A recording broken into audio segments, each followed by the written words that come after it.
Hoje, pessoal, falaremos sobre glândulas adrenais, os incidentalomas, as lesões benignas e malignas das adrenais. Bom, a anatomia da adrenal, né? A glândula adrenal é um par de glândulas retroperitoneais que tem uma ampla gama de funções, né? Regulam a pressão arterial, ajudam o controle do metabolismo, resposta ao estresse. Tem um formato de Y triangular ou vírgula e pesam em torno de 5 gramas. Elas apresentam duas camadas, um córtex e uma medula. O córtex é responsável pela produção de aldosterona, cortisol e andrógenos. E a medular da adrenal é responsável pela produção de epinefrina e noroepinefrina. A origem do córtex é no mesoderma e a origem da medula é na crista neural. Um desenho esquemático da sintopia das adrenais, adrenal direita, né, lobo direito hepático, polo superior do rim, veia cava inferior e a adrenal está lá na sua sintopia anatômica. À esquerda, polo superior do rim esquerdo, cauda do pâncreas, aorta abdominal. Suprimento vascular. A adrenal costuma receber uma artéria adrenal inferior, que pode ser ramo das artérias renais, e uma artéria adrenal superior, que costuma ser um ramo que se origina diretamente da aorta abdominal. Também, eventualmente, temos artérias polares superiores, que são ramos das artérias frênicas. Um corte tomográfico no plano coronal, sintopia da adrenal direita, polo superior do rim direito, pilar diafragmático, lobo direito hepático, adrenal com seu formato anatômico em Y. Adrenal esquerda, pilar diafragmático esquerdo, polo superior do rim esquerdo, baço, adrenal esquerda no seu formato anatômico, no plano axial, novamente, veia cava inferior, lobo direito hepático, polo superior do rim, pilar diafragmático e lá dentro a adrenal com seu formato usual. A adrenal esquerda, pilar diafragmático esquerda, a aorta abdominal, polo superior do rim esquerdo, baço e aqui a cauda do pâncreas, está lá a adrenal esquerda com formato de Y. Duas tomografias, coronal axial. Aqui uma ressonância magnética no plano sagital e aqui no plano axial. Um T2, óleo líquor com alto sinal, adrenal lá na sua sintopia usual, adrenal esquerda, polo superior do rim, fígado, veia cava inferior, aorta abdominal. Isso aqui é um T2 com supressão de gorduras adrenais, costuma ter um sinal alto, assim como o córtex do rim e o parênquima esplênico. O que são os incidentalomas, pessoal? Os incidentalomas são as lesões adrenais que são encontradas de maneira acidental nos exames de imagem quando a gente não está procurando uma patologia adrenal. Ocorre em 3 a 7% dos adultos, numa série de 1.049 nódulos adrenais de 973 pacientes. Nenhuma lesão foi um nódulo maligno. Então, vocês vejam que um nódulo incidental, a probabilidade de ser uma lesão benigna é extremamente grande. A maioria desses nódulos são adenomas não funcionantes, não produtores de hormônio. Eventualmente temos os mielolipomas, hematomas, cistos, hiperplasias e os feocromocitomas. Existem protocolos específicos que eu vou falar adiante, como estudar um nódulo adrenal. Aqui nós temos um flowchart, pessoal, em que, na vigência de uma lesão adrenal, o que devemos fazer, né? A primeira coisa é medir a densidade dessa lesão. Se tivermos uma densidade inferior a 10 HU, 10 unidades alfa, nós estamos diante de um nódulo benigno, encerra aqui a nossa investigação. Não precisa contrastar, não precisa seguir. Então, um nódulo com menos de 10 centímetros é um nódulo benigno. O que acontece? Os nódulos que têm densidade maior do que 10 unidades alfa vão cair dentro deste grupo, os nódulos indeterminados. Aí o tamanho vai ser um fator extremamente importante, um divisor de águas. As lesões maiores do que 4 centímetros, via de regra, necessitam investigar através de biópsia, PET-CT ou mesmo ressecção. Elas têm uma alta probabilidade de ser lesões de natureza maligna. As lesões entre 1 e 4 centímetros, elas vão seguir o seguinte fluxo. Então, nós estamos diante de um nódulo que tem uma densidade maior que 10HU, não é um adenoma. Eu não tenho a segurança para dizer que é um adenoma. Ele não é um nódulo maior do que 4, que é provavelmente maligno, ele caiu nessa faixa intermediária. Aí a gente vai procurar. Existe exame prévio? Sim, o paciente tem exame prévio. De quando? Há um ano atrás. Que tamanho ele tinha? O mesmo tamanho, é um nódulo benigno, certo? Então, um paciente com um nódulo com densidade maior do que 10, entre 1 e 4 centímetros, com um exame prévio, com estabilidade em um ano, nós estamos provavelmente diante de um adenoma. Encerra a investigação. O que que acontece? O paciente, a grande maioria, não tem exames anteriores. Então, nós estamos com um nódulo indeterminado que o paciente não tem exames anteriores. Aí sim, vamos utilizar um protocolo com contraste endovenoso e vamos avaliar esses nódulos. O que acontece é que ele divide em menos de 2 centímetros e mais 2 centímetros, mas a grande maioria, quando diante de um nódulo indeterminado, termina seguindo o fluxo para cá e fazendo tomografia com contraste na prática clínica. Esses nódulos adenais têm um comportamento muito interessante. Eles costumam ter uma ávida impregnação pelo meio de contraste e eliminar o contraste muito rapidamente. Então, esses nódulos que se impregnam de maneira muito rápida e eliminam muito rápido o washout, eles têm um washout maior, que a gente chama de washout maior do que 60, eles são provavelmente nódulos benignos, adenomas com pouca gordura, por isso que a densidade era inferior a 10. Quando menor, eles vão seguir como. Então, eu tenho um nódulo com uma densidade maior do que 10, não tinha exame anterior para mostrar estabilidade, fez a tomo com contraste com protocolo de adrenal e o washout, a lavagem não foi tão alta no comportamento do adrenal. Esse nódulo precisa seguir investigação. Ou PET, ou ressecar, ou biopsiar, avaliar no contexto clínico. A grande divisão entre nódulos benignos e malignos. Benignos, nós temos os adenoma, mieloma, as lesões císticas, hiperplasia e hemorragia. Os carcinomas, as lesões malignas, nós temos o carcinoma de adrenal, neuroblastoma, feocromocitoma e principalmente as metástases. Começando pelos adenoma, o adenoma é o nódulo mais frequente da adrenal, ele é um nódulo benigno e a grande maioria é não funcionante. Nós temos os nódulos funcionantes, que são aqueles produtores, lembra da córtex, da adrenal, produtores de cortisol ou aldosterona, síndrome de Cushing e síndrome de Cohn. Histologicamente, os adenomas, eles possuem uma característica muito marcante, a grande maioria deles. Eles costumam ter gordura intracitoplasmática. Aqui nós temos as células com, né, o citoplasma rico dessa estrutura aqui branca, né, que é gordura. Então, os adenomas têm muita gordura intracelular. Num exame de imagem, aqui uma tomografia no corte coronal, nós temos um nódulo aqui na glândula adrenal direita e um nódulo na haste lateral esquerda da glândula adrenal esquerda. Dois nódulos típicos de adenoma. A ecografia, pessoal, não é um bom exame para fazer avaliação de adrenal, não se faz avaliação de adrenal com ecografia. Eventualmente, quando o nódulo grande, ele pode ser descoberto acidentalmente no ultrassom, mas, via de regra, a ultrassom não tem esse fim.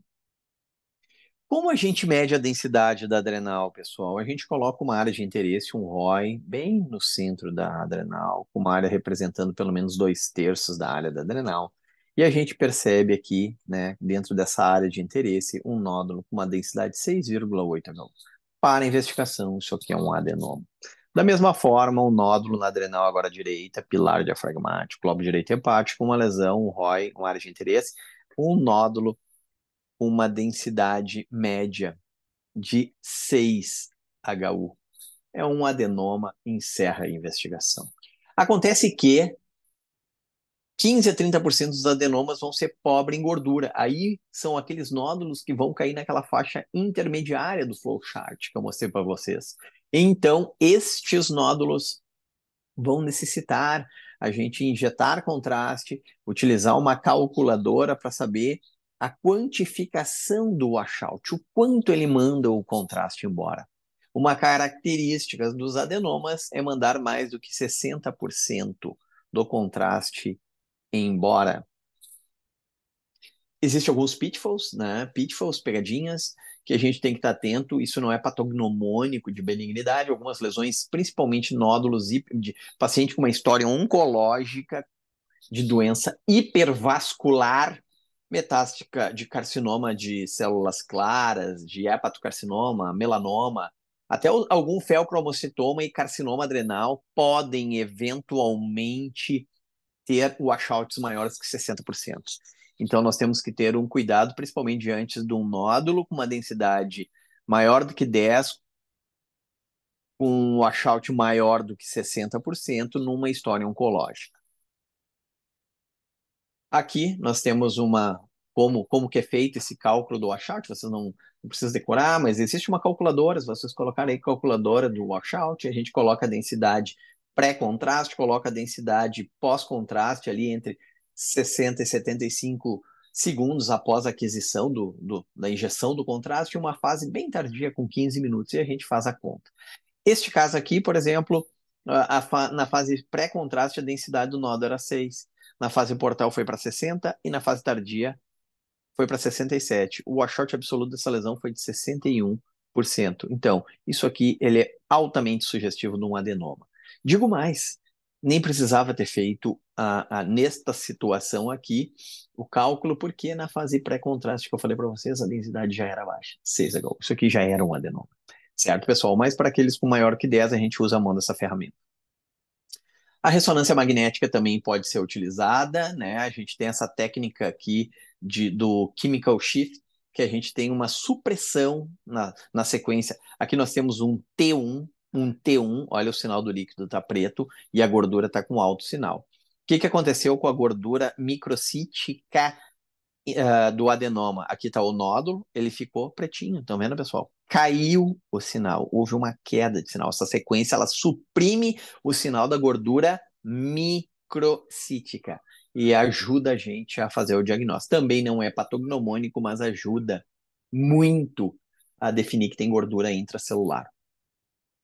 Os cistos de adrenais são lesões relativamente incomuns, podem ser epiteliais, podem ter uma origem pós-inflamatória, pós-trauma, pós-pancreatite, ou até mesmo ser uma lesão de etiologia parasitária. Aqui a gente tem uma ecografia, pessoal, uma imagem anecoica, lembra, os líquidos são anecoicas, com um artefato de som posterior, né, um reforço do som posterior.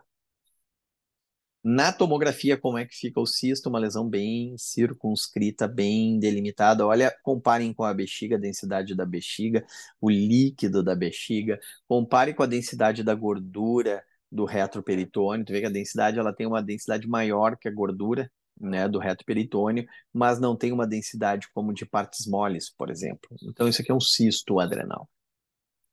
Na ressonância magnética, o cisto, como usa líquido, vai ter um alto sinal na sequência de pulso T2, um baixo sinal na sequência T1, e o realce se dará só na sua periferia. Não impregna o centro da lesão, a gente vê só a periferia da lesão.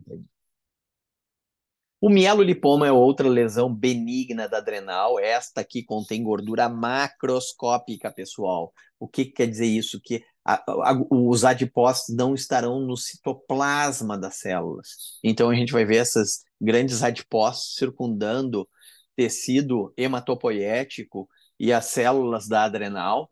Então, no ponto de vista tomográfico, a gordura vai ser macroscópica. Olha que a gente vê gordura aqui, tá vendo? Uma massa adrenal, mas com um grande conteúdo. Olha, comparem com o subcutâneo. Né? Aqui o tecido celular subcutâneo é uma lesão com gordura macroscópica. Nós estamos diante de um mielolipoma. O adenoma tem gordura intracelular e não fica com esse aspecto. Aqui novamente, olha como às vezes até é difícil diferenciar. Aqui um corte tomográfico, adrenal direita, uma haste dela só aparecendo, e aqui as duas hastes da adrenal esquerda, e aqui a gente vê que tem um componente sólido, mas também tem, chega a ser sutil, porque se confunde com a gordura de perirenal, um nódulo adrenal. Isso aqui é um mielolipoma. Novamente aqui o mielolipoma, olha que é o T2 alto da gordura se confundindo aqui, né, com o T2 da gordura retroperitoneal, aqui de novo, e lá, mas aqui quando faz aquela sequência, lembra aquela sequência que eu falei para vocês, do T1 que suprime o sinal da gordura intracelular? Olha, não caiu, mas a gente vê uma tinta nanquim aqui na periferia, e a gente, delimitando aquela área de gordura macroscópica, mielolipoma. Existe a hiperplasia adrenal, que geralmente é um espessamento, vai ser difuso da glândula, a gente não vai ter uma lesão nodular, vai ser um espessamento difuso, né, que pode também ser produtor de hormônio, né, cortisol e aldosterona, geralmente vai responder a um estímulo talo, hipófise adrenal, e essas adrenais vão espessar, né? Olha só, a gente vê um espessamento, só que daí difuso, pode também aqui o T1 de novo com queda de sinal, pode cair o sinal também, confundindo com adenoma, né? Mas a gente vê que não é nodular, é um espessamento de toda a glândula. Hemorragia, né, eventualmente associada a trauma, mais comumente a trauma, né, não é incomum uma massa adrenal pós-traumática com a alta densidade, está relacionada a uma hemorragia adrenal, a gente viu as artérias ali que faziam vascularização, associado com aglopatia, doença de von Willebrand, hemofilia, né, e entre outras. Algumas lesões malignas adrenais que nós devemos estar atentos se tivermos uma hemorragia adrenal num paciente sem trauma, lembrar que pode ser uma lesão que sangrou, né? Aí as lesões que sangram, adenoma não costuma sangrar, pessoal. Daí nós temos que levar os tumores adrenais mesmo, aqui como o carro-chefe, certo? E a sequela do sangramento são calcificações. Aqui nós temos uma imagem de um quê? Uma radiografia de abdômen simples. Nós temos as costelas, a coluna vertebral do paciente, a área, os cólons na periferia aqui, né, com densidade aérea, e se a gente olhar em paravertebral, a coluna daqui tem uma estrutura com densidade semelhante às vértebras, ó, uma área hiperdensa aqui, uma área hiperdensa aqui, uma mais superior, o rim direito, uma mais inferior, relacionada ao rim esquerdo, calcificações adrenais. Aqui um exemplo que nós temos de hemorragia adrenal, uma massa adrenal, uma grande lesão adrenal com áreas heterogêneas, aqui é na fase sem contraste, aqui uma fase com contraste, olha a aorta, áreas com maior densidade e áreas heterogêneas. Como saber se não era uma lesão que sangrou, né? Às vezes é difícil. A gente tem que lançar a mão, às vezes, de ressonância, porque a ressonância consegue estratificar a hemorragia aguda, subaguda e crônica. Mas muitas vezes os pacientes vão precisar de um controle para ver como vai evoluir. Tem um trauma e tinha uma lesão, pode acontecer, pode acontecer. Então, o controle evolutivo mais ressonância magnética pode contribuir. Em relação às lesões malignas, pessoal, nós temos o carcinoma adrenal, uma neoplasia relativamente rara que incide entre a quarta e quinta década de vida, sempre de né, preferência por sexo. Né? Geralmente são unilaterais, e lembra que eu falei o ponto de corte, aquele de 4 maiores que 5 centímetros. Né? 10 a 15%, eventualmente também pode ser hiperfuncionantes, carcinomas adrenais pode produzir hormônios, cortisol, às vezes o paciente cursar com um aumento de hormônios androgênicos. E isso pode levar à virilização, puberdade precoce, então temos que estar atento a esse tipo de situação. Essas lesões eventualmente podem sangrar, como eu falei, nas hemorragias, pode ter necrose, pode ter calcificação, são lesões heterogêneas e muito vascularizadas de maneira heterogênea.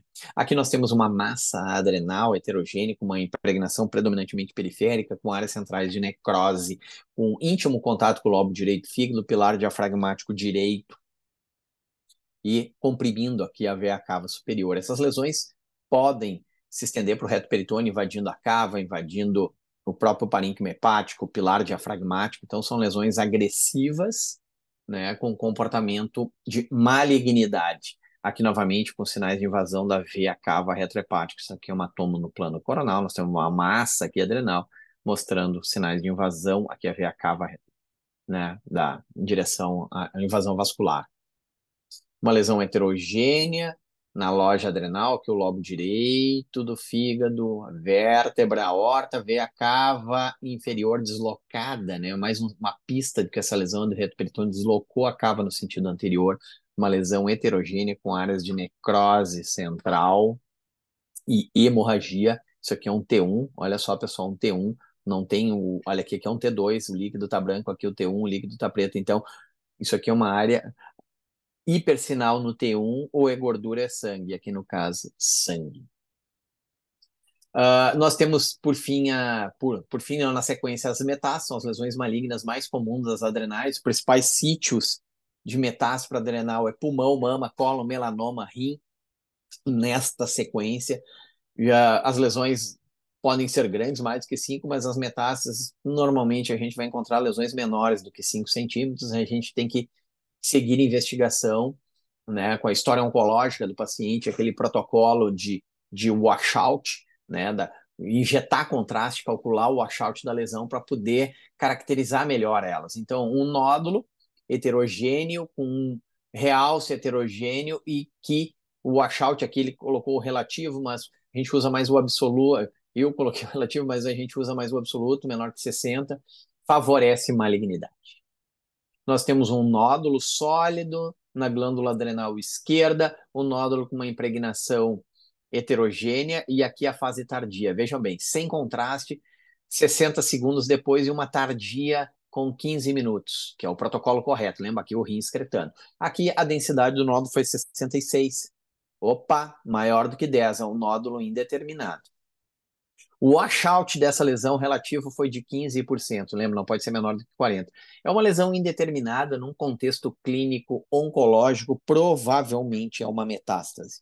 E olha o que o estudo de PET-CT mostrou, uma ávida captação ao FDG, uma lesão hipermetabólica.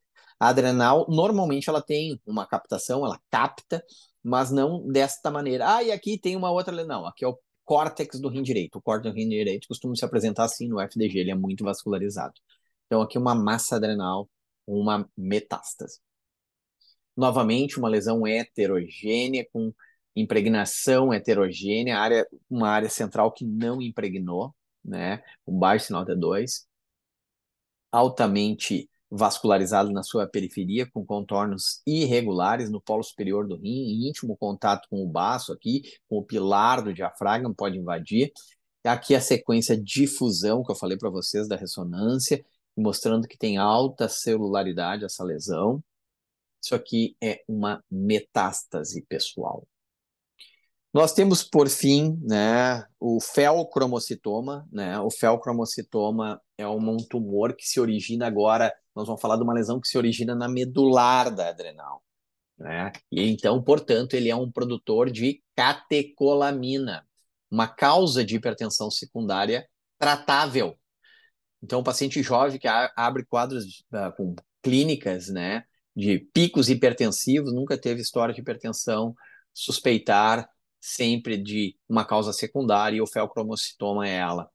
Essas lesões, via de regra, 98% elas ocorrem no abdômen, mas elas podem seguir essa linha de Zucker-Kendall, onde tem o tronco simpático. Então, a gente pode encontrar no pescoço, pode encontrar no tórax, mas via de regra ela vai estar na adrenal. E aí existe aquela regra dos 10%, que para mim essa regra também é 10% de verdade. 10% pode ser bilateral, 10% maligno, 10% em criança, 10% extra-adrenal, que eu falei para vocês, né?